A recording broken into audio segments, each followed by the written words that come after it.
Ration ডিলারদের জন্য একটি গুরুত্বপূর্ণ আপডেট উঠে আসছে, একটি বড়সড় ধাক্কাও বলা যেতে পারে। আর যে কেউ রেশনের ইপস মেশিন চালাতে পারবেন না। এতদিন পর্যন্ত রেশন ডিলার যদি নিজে ইপস মেশিন চালাতে না পারতেন, তাহলে সেই ক্ষেত্রে উনি যাকে ইচ্ছা করতেন সেই কর্মচারী ইপস মেশিন চালাতে পারতেন। কিন্তু এখন থেকে সেটা আর হচ্ছে না, অর্থাৎ যে কেউ ব্যক্তি ইপস মেশিন আর চালাতে পারবেন না। তাহলে কে ইপস মেশিন চালাতে পারবেন এবং ডিলার নিজে যদি ইপস মেশিন চালাতে না পারেন, তাহলে সেই ক্ষেত্রে তার কি করণীয় বা কি করবেন, এইসব প্রশ্নগুলি নিয়েই কিন্তু আজকে এই ভিডিওতে কথা বলবো। এবং সরকারি নির্দেশ যেটা গতকাল 7/3/2024 অর্ডারটা বেরিয়েছে, সেই অর্ডারেতে কি উত্তর দেওয়া আছে এই প্রশ্নগুলি নিয়ে সেগুলি কিন্তু দেখে নেব আমরা। অবশ্যই কিন্তু ভিডিওটিকে আপনারা শেষ পর্যন্ত দেখবেন। চ্যানেলে নতুন হলে চ্যানেলকে সাবস্ক্রাইব করে দেবেন। চলুন গরম গরম খাবারকে গরম গরম খেয়ে ফেলা যাক। তো যেমনটা আপনারা অনস্ক্রিন দেখতে পাচ্ছেন যে এই যে অর্ডারটি, এটা কিন্তু 7/3/2024 অর্থাৎ গতকালই কিন্তু পাবলিশ করা হয়েছে। এবং এই অর্ডারেতে যেমনটা লেখা রয়েছে যে seeding of Aadhaar number of APS dealer in ePoS through eKYC, অর্থাৎ এখানে প্রত্যেকটি রেশন ডিলারের এখানে ইপস মেশিনে ইকিউআইসি করে আধার সিডিংটা করে নিতে হবে, যার ফলে যখনই উনি লগ ইন করবেন, মানে ইপস মেশিনে যখনই একজন রেশন ডিলার লগ ইন করবেন তখনই কিন্তু বায়োমেট্রিক দিতে হয়। এখন কিন্তু সেটা দিতে হয় না, এখন কিন্তু বর্তমানে ইপস মেশিনে শুধুমাত্র ইউজার আইডি এবং পাসওয়ার্ড দিয়ে লগ ইন করলেই চলে। কিন্তু এরপর থেকে এটা কিন্তু ইকিউআইসিটা করে তবেই কিন্তু লগ ইন করতে হবে। এবং এই যে অর্ডারটি, এটা কিন্তু ইংলিশে দেওয়া রয়েছে, কিন্তু আমি সকলের বোঝার সুবিধার্থে আমি এটাকে বাংলা কনভার্ট করে নিয়েছি, তো আমি বাংলা থেকেই দেখিয়ে দিচ্ছি আপনাদের। তো দেখে নিন এখানে বিষয়, ইকিউআইসির মাধ্যমে ইপসে এপিএস ডিলারের আধার নম্বর সেটিং।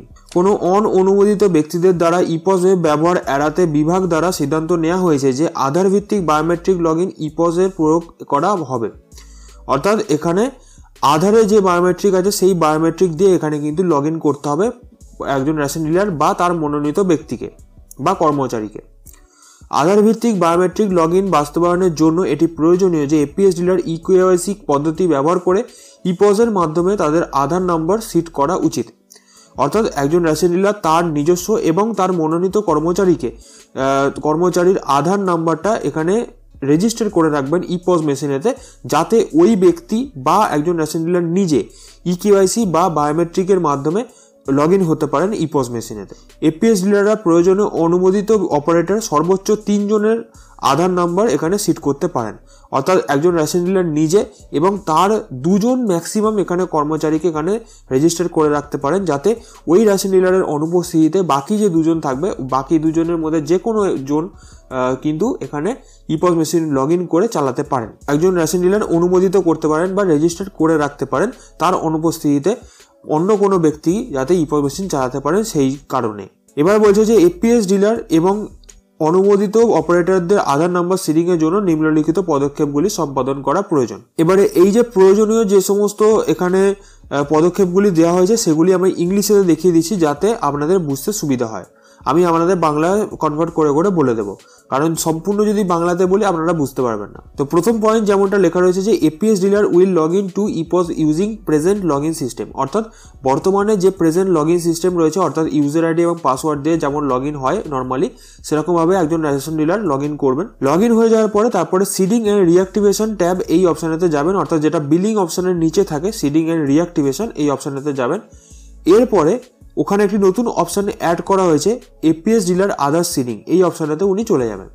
এরপর একটি স্ক্রিন ওপেন হবে যেখানে একজন এপিএস ওনার এবং তার অথরাইজড অপারেটর এই দুটি অপশান আপনার কাছে থাকবে। এপিএস ওনার মানে একজন রেশন ডিলার যদি নিজেকে যদি ইকিউআইসি বা বায়োমেট্রিকের মাধ্যমে লগ ইন করার জন্য রেজিস্টার করতে চান, তাহলে এপিএস ওনার এই অপশানেতে ক্লিক করবেন। আর যদি উনি অথরাইজড কোনো অপারেটরকে যদি উনি রেজিস্টার করতে চান, তাহলে সেই ক্ষেত্রে অথরাইজড অপারেটর এই অপশানেতে ক্লিক করবে। এরপরে আরেকটি স্ক্রিন ওপেন হবে যেখানে একজন রেশন ডিলারকে প্রথমে ওনার হিসেবে একজন রেজিস্টার হতে হবে, তারপরে উনি নিজে কোনো অথরাইজড ব্যক্তিকে বা কর্মচারীকে, মনোনীত কর্মচারীকে উনি রেজিস্টার করতে পারবেন। একজন রেশন ডিলার নিজেকে রেজিস্টার করার জন্য প্রথমেই নিজের আধার নাম্বার ওই অপশানেতে বসিয়ে তারপরে বায়োমেট্রিক অথেন্টিকেশনে ক্লিক করবেন এবং বায়োমেট্রিক স্ক্যানারেতে নিজের ফিঙ্গারপ্রিন্ট ওখানে দেবেন। এরপরে আধার নাম্বার যখনই সাকসেসফুল হয়ে যাবে, অর্থাৎ সাকসেসফুলি যখন সিডিং হয়ে যাবে, অর্থাৎ বায়োমেট্রিক অথেন্টিকেশন সাকসেসফুলি হয়ে যাবে, তখন আপনার ডেটা যেটা আপনি বায়োমেট্রিক দিলেন সেই ডেটা চলে যাবে আপনার যে এরিয়া ইন্সপেক্টর রয়েছে তার কাছে।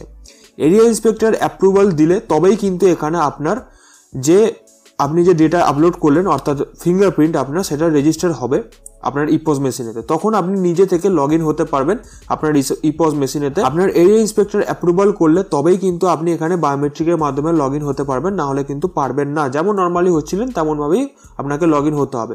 যখনই অ্যাপ্রুভাল হয়ে যাবে আপনার এরিয়া ইন্সপেক্টরের পক্ষ থেকে, তখনই কিন্তু আপনি বায়োমেট্রিকের মাধ্যমে লগ ইন হতে পারবেন। এরপরে একবার নিজেকে এপিএস ওনার বা রেশন ডিলার হিসেবে রেজিস্টার করে নেওয়ার পরে তারপরে আপনি চাইলে আপনার মনোনীত কোনো কর্মচারী যদি থাকে, বা আপনি যদি আপনার অনুপস্থিতিতে কাউকে এরকম কোনো দায়িত্ব দিতে চান যাকে আপনি কর্মচারী হিসেবে সিলেক্ট করতে চান বা রেজিস্টার করে দিতে চান, যে হ্যাঁ ঠিক আছে আমার অবর্তমানে বা আমার অনুপস্থিতিতে এই ব্যক্তি রেশনটা দিতে পারেন বা ইপস মেশিন চালাতে পারে বায়োমেট্রিকের মাধ্যমে, তাহলে সেরকম কোনো ব্যক্তিকে যদি আপনি রেজিস্টার করতে চান তাহলে ওই same option seeding and deactivation এই অপশানেতে যাবেন।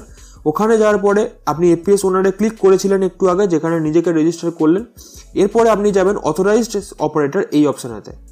এখানে যাওয়ার পরে সেম প্রসেস, অথরাইজড অপারেটরের যে ব্যক্তির আপনি এখানে অথরাইজ করতে চাইছেন, যে অপারেটর যে ব্যক্তির, সেই ব্যক্তিকে এখানে রেজিস্টার করতে হবে। তার জন্য ওই ব্যক্তির আধার নাম্বারটা ওখানে বসাবেন। আধার নাম্বার বসানোর পরে ওই ব্যক্তির এখানে ফিঙ্গারপ্রিন্ট স্ক্যানারে স্ক্যান করবেন বায়োমেট্রিক করার পরেই কিন্তু এখানে same to same process biometric authentication হবে।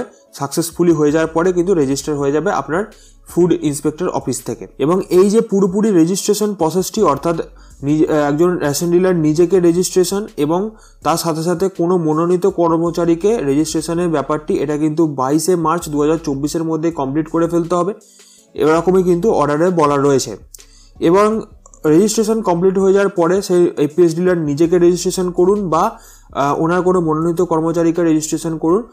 এই ফুড অ্যান্ড সাপ্লাইজ অফিসার যখন ইন্সপেক্টর যখনই অ্যাপ্রুভাল দেবেন তখনই কিন্তু তারপর থেকে লগ ইন উনি করতে পারবেন বায়োমেট্রিকের মাধ্যমে। এবং এর পরের ভিডিওতে আমি কিন্তু প্র্যাকটিক্যালি দেখাবো যে কীভাবে রেজিস্ট্রেশন কমপ্লিট করবেন একজন রেশন ডিলার এবং তার কর্মচারী কীভাবে রেজিস্ট্রেশন কমপ্লিট করবেন, সেটা কিন্তু আমি আপকামিং ভিডিওতে আপলোড করে দেবো।